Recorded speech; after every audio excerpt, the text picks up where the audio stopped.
Good evening, human creatures. Today we're going to be diving into Bottom of the Well. Probably one of my favorite mini dungeons and sort of dungeons in really all of Zelda. This was really before the format was set out of like where you had to go, what temple order, or what you needed to get everywhere else. And there's no kind of clear hint to this other than a few places. And I really like that about that. So it kind of made it interesting. Anyways, let's dive in and see where we're at. I'm still an adult. I kind of do have nostalgia for this because I like how it kind of turns the dungeon formula of Zelda on its head. But you really don't see that often too much, especially in this one.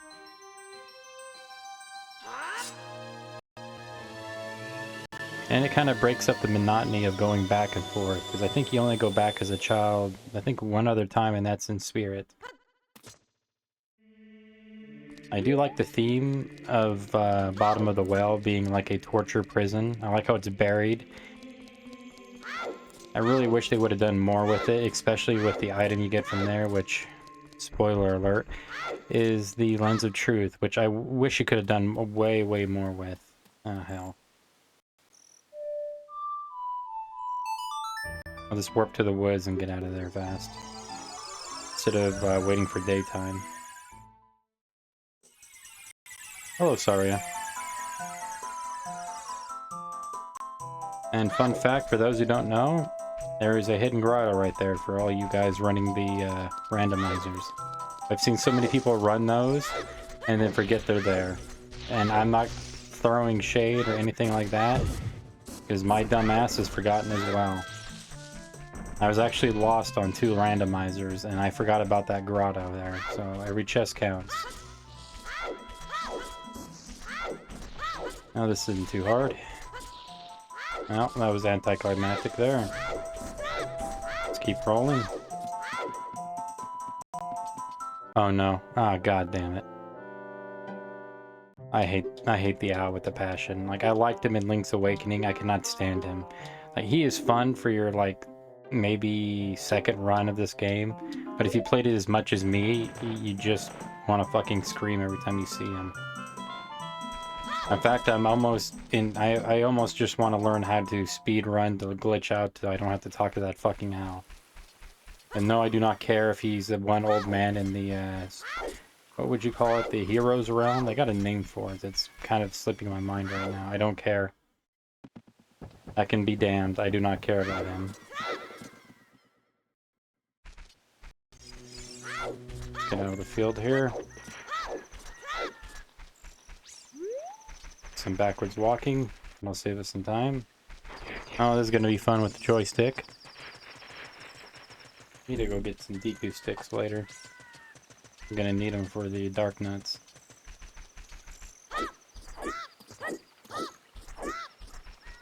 That is such a beautiful skybox. Oh, I got a chicken. Yeah, that's the pocket chicken, isn't it? Because you get, I think it's Kojiro later. He's blue, the chicken's white. That's pocket, cuckoo. I believe that's how they're pronounced. Everybody corrects me on my speech anyways. They tell me to say Deku, and I've always been told it's Deku. It's Ocarina when I say Ocarina. And I guess it's just southern dialect running through my veins. And this is the one point where I hated this windmill. You can probably see it more clear now with the HD textures. Or I can just throw a boomerang and not look up. Those little doors right there, let me get out of the blurring lights, used to drive me nuts. See, when I first really started playing this, I didn't know where the ice arrow was, or the fire arrow. I had not put that together as a young child. So I was convinced that there were 2 secret items up there I was missing for the bow, and my mind ran wild with it. No one cares. Also beautiful. Yes, I know. Look up, little Link. I really do like the yellow tails on the windmill. It's a nice touch. Alright, let's go ruin somebody's day. Yeah, this guy seems too happy. Let's ruin that shit.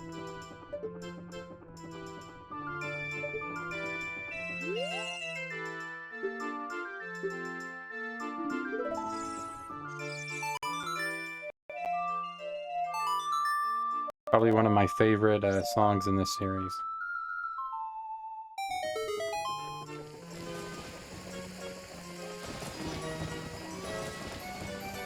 Now, how a windmill affects well water, I don't know. Some things are just best left unanswered in this series, though it is fun to muse about it.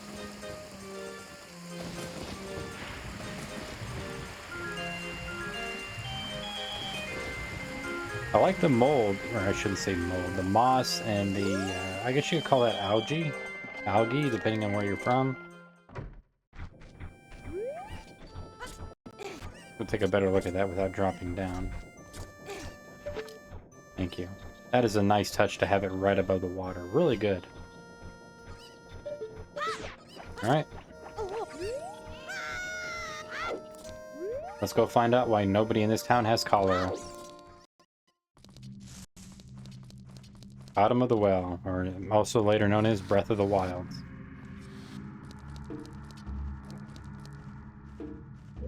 I really wanted more out of the HD remake of making this place look muddier and slimier, just like a decaying pit. Like leave more water on the floor, maybe some mud. Now, the one reason why I like this dungeon as a kid is I just love the aesthetic of it. If you know anything about me, for some reason my mind kept going back to Vincent Price's enactments of Edgar Allan Poe novels like The Pit and the Pendulum, The Red Masquerade, and a few others, The Raven, and this for some reason just reminded this as a kid, and I love the aesthetic. As liking it as an adult, I'm getting ready to show you why. Without a hitch.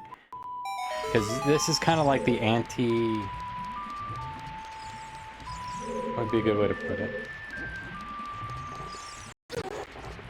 It's kind of like the anti-dungeon in Zelda. Like most Zelda dungeons, you're hunting down keys. It's key door. Maybe a mini fight, maybe a boss fight. And then after that, it's just more key door. This is the first kind of dungeon you don't really get that. Only every time I've seen that is kind of the starter dungeon in Link to the Past, where you get the sword and stuff first. And later you get, later in Twilight Princess when you get the Dominion Rod. I think it's in the Temple of Time, where your item comes early. But in this one, it kind of subverts that expectation.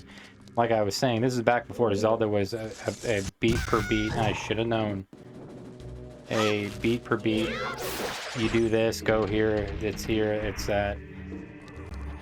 It was so fresh back then. That's why I think this game is held in such a legendary standard. And here we are underneath what I like to think of, the Paris Catacombs. Really beautiful too on the XG textures. Let's get a good look at that. I'm not gonna lie, that gives me Mortal Kombat 3 vibes with the skull. And this boss, I really do like the way he looks. I just don't like his fights. I think they could have done more. And a lot of people say they give them nightmares, which I don't know how, but you know, I was raised off Doom, so this shit's giving you nightmares. I'm sorry to hear that. Alright, let's try it. Alright, try not to get hit by my hand here. Duck down, beautiful. Guy is such a fucking pain. Come on. Alright, I think you can get 3 hits off of him, and then later 2. You can get hit by that shockwave he sends out.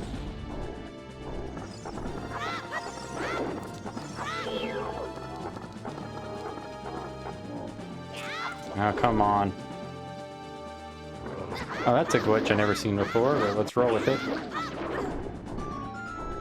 You can kill the hands, by the way, so don't think you can. And let's see how long I can last.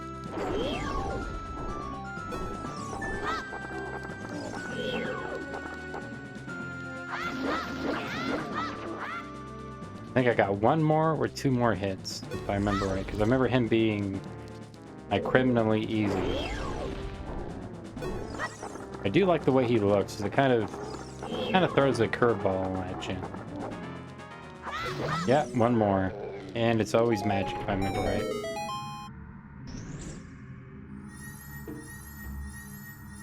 And here we have one of my favorite items, or aesthetically pleasing items, I think, in the entire Zelda series. The Ocarina of Time OG Lens of Truth. I really wish you could have done so much more with this, because I thought this was such fucking, like, it was so badass. And it just kind of crushed me that it's hardly ever really used. And I also wish it kind of got used as it was in Majora's Mask about finding platforms and shit like that. That would have been metal as fuck. But I understand, this is 1997, 1996, so you can only do so much, but I'd like to see some modders really use that as something else. That would just be grand. Or did I do that?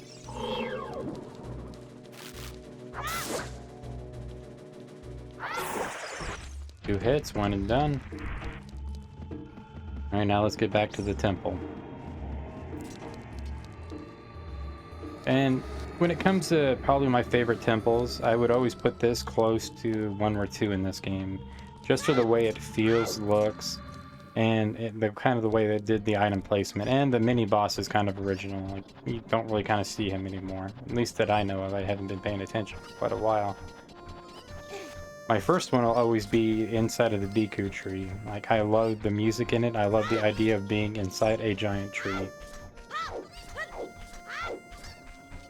And they pulled it off very well. I wish they would have leaned more heavier, but once again, it's limitations of the technology, not the imagination that drove it there. And I'd probably say next to the vying for third, if I had to really put dollars to donuts on it, it would either be the Ice Cavern or the Fire Temple. Now, the reason why I like the Fire Temple is because it feels like a rescue mission to a degree. In fact, I really wish they would have said, like, put more emphasis on getting in there and clearing it out than just, you can ignore them just to get keys. That would have been cool as fuck. But I also like the OG Fire theme of that chanting. Like, I just picture monks, and I know this is going to sound fucking weird, but welcome to the channel if this is your first time. I just picture monks sitting underneath lava flows like you see them under waterfalls and just chanting, not being burned. Wrong temple. And with the ice temple, I like the idea of blue ice as being a kind of barrier. I honestly thought after playing it for like the 8th time and finding the ice and fire arrow that would melt it. I wouldn't need the blue fire. I was wrong. That ice arrow is completely fucking useless. It does not help you get magic. It does not help you do jack and shit. It's just there to be there. So, from the future, thank you 1998's Nintendo, or I should say 1997's development team. And let's head on back.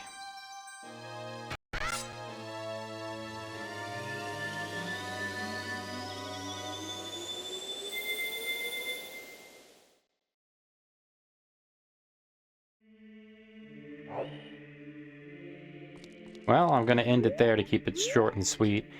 Please like and subscribe. Don't be afraid to chat. I'd like to hear what your guys' opinion on, especially on the temples, and if you like Bottom of the Well as much as I did.